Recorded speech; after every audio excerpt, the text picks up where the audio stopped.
So let's get into it. So first off, what is it exactly that you do as a job, as a career with your gambling? Yes, I'm a professional gambler. Means I make my money from betting on sports. You know, there's many different types of gamblers. You can be a poker player, whatever. I don't do none of that stuff, none of that casino stuff. Whenever I tell people I'm a professional gambler, they're always like, oh, so you're in the casinos all the time. Nothing to do with the casinos. I bet on sports, and I only bet on one sport. There's a little bit of nuance to that, but for the most part, I bet on one sport, which is MMA, mixed martial arts, so we know very well. And that's basically what I do. Every single week there's MMA events, and that's where I earn the bulk of my money from. Obviously, I have my money in other places. I invest money. I have other businesses.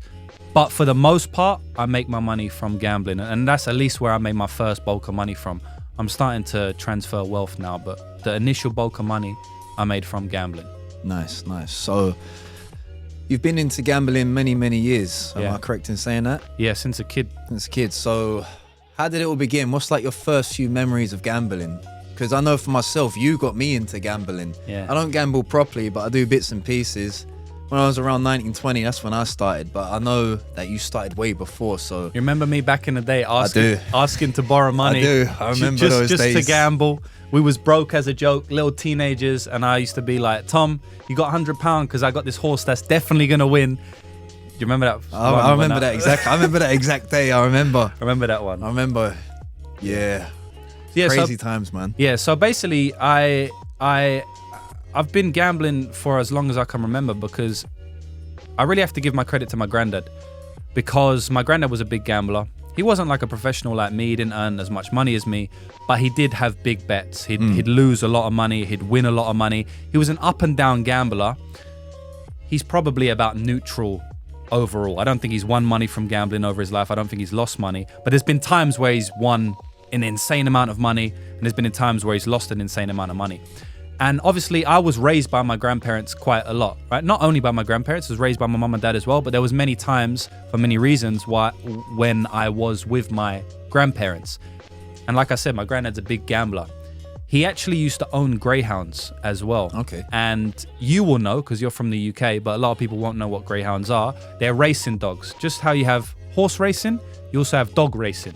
And dog racing is basically a sport for the people who don't have enough money to buy a horse, right? Because horse racing is super expensive to get involved in. Horses go for millions of dollars sometimes. But to buy a dog, it's a lot cheaper, right? It's a couple of £1,000, you know, depending on what horse you buy and what dog you buy, who it's bred by, all of that.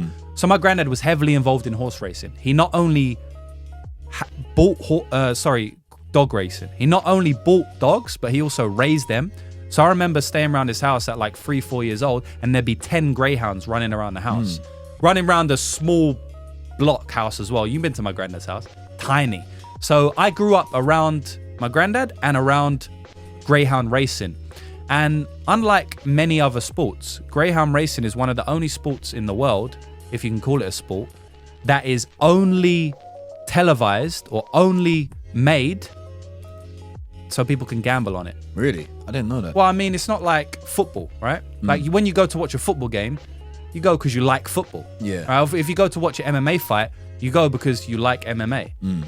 But it's not the same with horse racing and dog racing. With horse racing and dog racing, it's 100% to bet on, right? People go there only to gamble on it. Yeah. They don't care how the horse is going to do. No one even knows the horse's names. They're not going to watch the horse. They're going to bet on it. So because I was brought up around the greyhound racing industry, just by extension, I was brought up around the gambling industry. So I can remember being 5 and 6 years old and placing bets. And when I say that, people think I'm exaggerating. I'm not exaggerating. I used to go to Catford Dog Track and Romford Dog Track, and I used to have a program which basically tells you all the dogs racing that day.